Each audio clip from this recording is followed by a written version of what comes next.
What's up, fellas? Yugi Dodo here, finally with a new video. I apologize greatly for this. It's just been one heck of a time getting used to this new job. For example, last night I had full intentions of making a new video for you guys. I got home from work, fell asleep at 6:30 p.m. That's right, I didn't even eat dinner. I just fell asleep as soon as I got home, pretty much. Had some bad traffic on the freeway.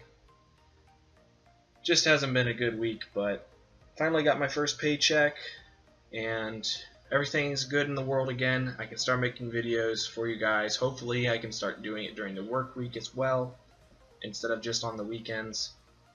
I ended up completely missing the Marik event, at least for recording purposes. I was having problems with my screen capture software. The last few times I have tried to record a video, I've just had trouble even getting the program to work, and I finally got it up and running again, so here I am. And as you can see, I was able to unlock Yami Marik through the event. I scored 150,000 cumulative points throughout the event to unlock Yami Marik. I hope you guys all took advantage of that event as well. I wish I could have put more time into the event. Unfortunately, I was only able to do the minimum requirement for unlocking Yami Marik, because I wanted to try and unlock all the different deck sleeves, the different cards, but between my other account and this one, it just wasn't able to happen with my work week. So this is what I got. I wanted to at least make sure I had the character so I could show you guys all the level up rewards and stuff. So here he is, all in his glory. Let's go ahead and take a look at his provided deck for unlocking him. He does come with a really good card, the Lava Golem. So Lava Golem cannot be normal summoned or set, must first be special summoned from your hand to your opponent's side of the field by attributing 2 monsters they control. You cannot normal summon set the turn you special summon this card during each of your standby phases. Take 1,000 damage. Now if you read that last sentence, it sounds like a bad card, but the only reason that last sentence is good is because it refers to who's in possession of the card. So if you didn't catch the first sentence, or just aren't familiar with cards like this one, you special summon to your opponent's side of the field by attributing their monsters. So it sits there on their side of the field, and they take 1,000 damage during each of their standby phases. That's pretty good. I mean, you could have an opponent who's staring you down with 2 blue eyes white dragons, 3,000 tech each. You could tribute them both off for this Lava Golem. They take 1,000 during each of their standby phases, and one of those 3,000 beaters is now gone. So if you're playing like a burn deck strategy or something similar to that, this can be a good card. I mean, it definitely has some potential down the line, so it's pretty cool that we get one copy of it glossy just for unlocking Yami Marik. So not bad. Not bad at all. The rest of his cards are nothing to write home about, so we'll just skip that portion. But I just want to show you guys him really quick. We can even just scroll through the level up rewards really quick. So he's got skill level 4, not that great. This card is actually pretty interesting. There is a standard duelist down the line that uses it. I believe it's level 39 standard duelist. We're only at stage 15, I believe. So we don't have that yet, but it can be a bit of a butt to go against, because you can have a 2,000 attack monster and you're attacking into a 1,400, and this will kill your monster and you take the 100 points of damage. So you got to be on the lookout for this card, and it's kind of cool that you get 2 for leveling up Yami Marik. You get another one at level 18. In addition, you get some other burn cards, such as Coffin Seller. Each time a monster is sent to your opponent's graveyard, inflict 300 damage. So it doesn't work against you, and it works completely against your opponent, so it doesn't have any kind of, I guess, drawbacks for playing it in a burn strategy. And then you have Boganian at level 14, another burn card. I'm not sure if this will be used, but there might be a deck that might be able to utilize it later on. At level 20, you lock skill right back at you. I cannot tell you guys at this moment what that does, so you can go ahead and Google it. I mean, there's lots of wikias and stuff online where you can figure all this stuff out. At level 21, you get hidden soldiers. So when your opponent no roll flip summons a monster, you can special summon one level 4 or lower dark monster from your hand. That might have some potential. Let me know in the comments if you have a deck that utilizes that card. Drill Lago. If only your monster controls are face-up monsters with 16 or more attack, this card can attack your opponent directly. Interesting.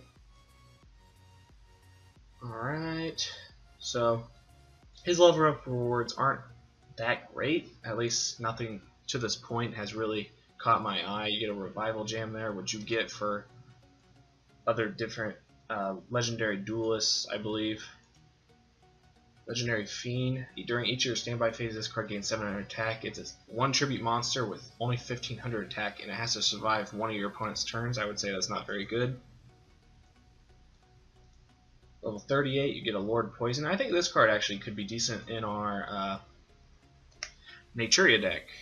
So if this card is destroyed by battle and sent to the graveyard, you can target one plant monster in your graveyard, except Lord Poison, and special summon that target. It doesn't say what level it has to be, it just says one plant type monster. So that could be our Hydrangea, our Pumpkin, or even our Marin, and then that can get things going. Because like, you special summon a Marin with this, and you have enough targets in your graveyard on your next turn, you could cycle those back into your deck using its effect and draw a card. Maybe draw into that Pumpkin, special summon the Beetle in your hand, and I can see this card having a lot of potential. In level 40, you get Hellpalmer. I'm not sure how to pronounce this one. Cannot be special summoned from the graveyard. If this card is destroyed by battle and sent to the graveyard, this effect activates at the end of each of your opponent's battle phases. Discard one random card from your opponent's hand. This card must be in the graveyard to activate and to resolve this effect. So if you get this card in the graveyard somehow, some way, early on in the game, it can really hurt your opponent and make them not want to go into their battle phase as much as possible. Overall, there's some stuff in here that might be worth leveling up for, especially that Lord Poison at level 38, but that is going to be a long time before we can get there. So currently I've been focusing on leveling up Mai. I think she's one of the first good legendary duelists that you can play in this game and that you want to level up, because at level 25 you unlock a card that is very meta relevant. It is called Windstorm of Itaqua. So it is a trap card that changes the battle positions of all face-up monsters your opponent controls. So you could have your monsters in face-up attack position, and your opponent's about to attack over them. You could just change all 3 of them that your opponent controls to defense position during the battle phase, which effectively ends their turn because there's no main phase 2. They can't go out of the battle phase and turn them back to face-up attack. They have to end their turn because the battle phase is the end of your turn. So none of your opponent's monsters can attack after activating this card. So it just lets you be able to attack over any of the big monsters that they have small enough defense for you to get over. It's a very good card, and that's why I've been focusing solely on leveling Mai. So that's why she's at level 20 right now, and my other characters are around 13, 14. But Mai is a really good legendary duelist. Definitely go for her first, at least to level 25. You can continue on if you like her, but there's not a whole lot of rewards up until at least level 33 that are strictly towards Mai. Every character has pretty much the same rewards from level 26 till 32, which is just an assortment of gems, gold, and extra deck slots. So, not too bad. You could use this time to level up your new character if you have Yami Marik. He's got some interesting, possibly good cards for beginners. I mean, that Mask of Weakness is a very decent card. Unfortunately, it relies completely on your opponent's play. That's why I like cards such as, what is it called?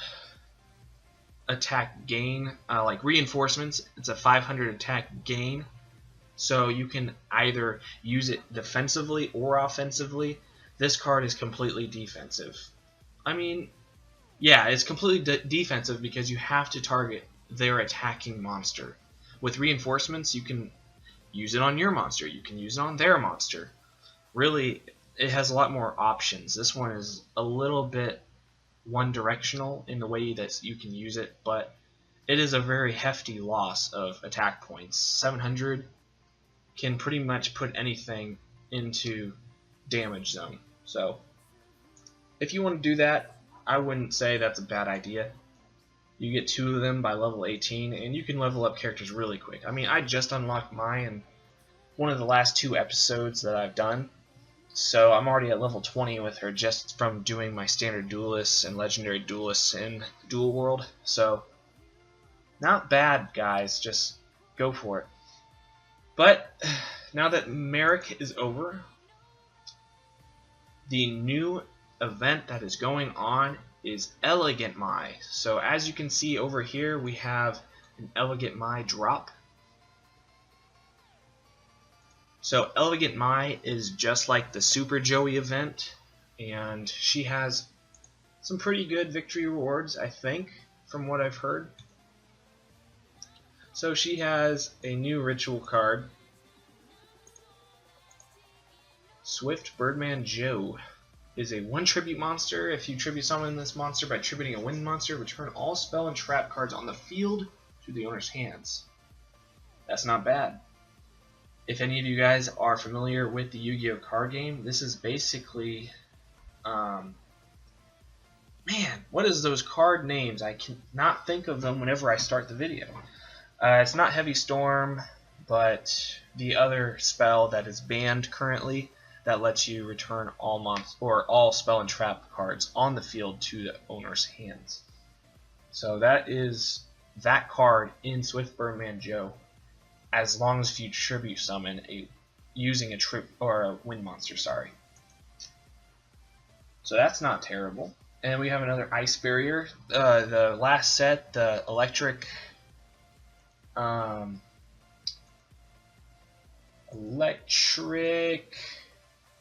Overload. The Electric Overload is a new set. It just released in the last week as well. It introduces the ice barriers, so apparently Elegant Mai supports that theme in her drops. So if you're looking to build an ice barrier deck from the new Electric Overload set, there is an ice or a Dance Princess of the Ice Barrier. She has 1700 attack, so she might be worth rolling for. And then she has more Amazonas support. Her level up rewards are Amazonas focused. So those of you who have already leveled up your Mai pretty high, these are pretty good cards for you to pick up. So not too bad. Elegant Mai, a lot of people are complaining that she's too hard to farm. Get a good deck to consistently score 8,000 duel assessment points in the final screen. So she might be hard to get all of these rewards from. The game has seriously lent more often towards having harder legendary duelists to farm in recent memory. Marik was pretty hard. Some people found some consistent builds, none of the cards of which I owned, so I didn't do a video on it. And Bakura before that was even harder, or Arcana, one of the two. They're just all becoming more and more difficult each time they release somebody new. So they're definitely doing their research into like the card pool and knowing how hard it can be to beat these people consistently for a high score. So that's kind of unfortunate because it makes a large gap between players, knowing that only some people are just getting lucky enough to get the card drops that are good, and then the vast majority aren't getting the card drops that is putting the other opponents and other players at a much higher advantage from getting lucky, which is just unfortunate. So Right now they are also doing a sign-in event, so make sure you sign in the next 7 days. You will get a reward each day you sign in. So today is 100 gems just for signing in. Make sure you do that the next 7 days, starting today. So yeah, there's lots of cool things going on right now. I pushed the wrong one. I was trying to go to the news and announcements. So they're going to start a duelathon again. I briefly touched on that last time, and it looks like they're going to bring the duelathon back and do it more often, which is awesome because it is a great event for new players and old players alike. It's a good way to consistently earn gems, gold, all that other stuff that is very difficult to get. So I enjoyed the duelathon. They'll probably have a card reward for that one as well. So here is the, I guess, the gem rewards for the next 7 days. So from August 3rd till August 8th, we'll be getting 100 gems. And then from August 9th to August 11th, we'll be getting 200 gems for signing in each day. And then August 12th, we'll get 300. So that's going to be the last day of Worlds this year. And you get a lot of gems. It looks like 2, 4, 6, 8, 1,000, 1,500 gems just for signing in for the next week. And that's awesome, guys. That's 30 packs of any set that you want just for free, just for signing in for the next 7 days, like you weren't already going to. So if Konami's doing one thing right, it's their giveaways right now. They're doing pretty good about giving us free gems and stuff. You get 500 just for the new pack. They want you there. It's an incentive to open the new pack, but I'm gonna go ahead and say that the new set is not very good unless if you want to play the VXYZ Union deck. I mean, we can go in and look at it really quick, all the different cards. This video is already going a little long just from announcements, so we'll just go over it very quickly, some of the highlights. But like I was trying to say, it's not a great set. I wouldn't say go after it. If I were you, I would continue doing Dawn of Destiny, trying to get 3 of Rush Reckless, Super Rush Headlong. It's a great card. I still don't have it yet. I've collected 3,500 gems. I don't know what I'm going to do with it yet, but I figured I would just save it all up for at least something good. So what they released in this set majorly is more spirit support. So spirit cards is a pretty bad, I guess, summoning method. Basically, those cards, once you normal summon, they return to your hand at the end of the turn, so you can't really generate any field advantage with your monsters because the more, I mean, you have to summon it every turn and it just returns to your hand, so it's not like you can have multiple monsters on the field unless you're using something like double summon, which is just too much work. So they gave some more spirit support in this set, 3 or 4 cards, but the main focuses of this set were introducing the ice barriers. That's not even an ice barrier, I was just going from the color. So here's an ice barrier. There's quite a few of them. That's not one either. Here's one. Some ice barriers, and also they gave a lot of support to the ninjas. So like I just clicked on the blue ninja, the oh yeah, this one up here, Ninja Grandmaster Sasuke. It's another 1800 one. It's a pretty good card, even outside of the ninja archetype. So at the start of the damage step, if this card attacks a face-up defense position monster, destroy that monster instantly. And it's 1800 attack. Pretty good. So along with the ice barriers being introduced and the ninjas getting support, they also gave lots of support to, I believe, nope, I guess that's really it. They introduced some of the frogs as well. So there's frogs now as a playable archetype, and you have one of the ultra rare cards is Treeborn Frog. This card's pretty good. So once per turn during your standby phase, if you don't control yeah, if you don't control any spell or traps, you can special summon this card during your standby phase each turn. So it is recurable tribute fodder. So in decks that need one tribute, so your level 5s and level 6s can be tributed each turn by having this card in your graveyard and having no spell or traps in your spell and trap zone.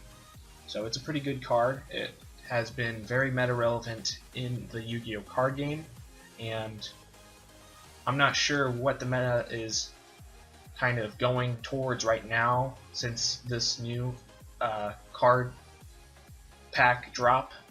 So I don't know. This set has a lot of potential, I guess, but not currently. I mean, it's kind of far out, I think. The Ice Spear actually is pretty meta. I've seen a couple deck lists of decks that are just insanely fast, which is surprising because Ice Spears in the card game have a just really bad ego, or not ego, but really bad reputation for being just a terrible, terrible archetype. So, along with the frogs, ice barriers, the ninjas, you have all of the machine support, the XYZ, the WV, which is all pretty good. I mean, this is a fusion deck that doesn't require polymerization, and in this game that's pretty huge because you want to be playing a 20 card deck, and if you're wasting 2 or 3 of those 20 cards by playing polymerization, you're going to be bricking a lot. So this deck kind of gets rid of that whole mechanic of having to use poly to get out a fusion monster. So that deck might have some potential as well. I mean, really, this set is just if you want it, guys. I can't really suggest it, but I can't really suggest against it either. I mean, there are some good cards in here. Not very many. We have our first 1900 attack level 4 in the game in this set, but it's only playable if you have a light type monster on your side of the field. So it might be good if you're playing a light attribute deck. I don't know. I can't suggest that to people blanketly. I mean, if you're not playing light attribute, that's a terrible card for me to tell you to go seek out. So basically, guys, I just wanted to give you a bit of an update video. So look out for some play videos. I'm going to be doing some gameplay finally. So look out for those in the next couple days. Hopefully I can do a couple more this weekend and start doing them during the work week as well. So guys, thank you for tuning in. Sorry about being absent this past week, but continue watching Yugi Dodo by subscribing, and if you like this video, give it a like. If you didn't like this video, leave a comment. Tell me what I'm doing that I could be doing better. So guys, that's going to be it, and this is Yugi Dodo signing out.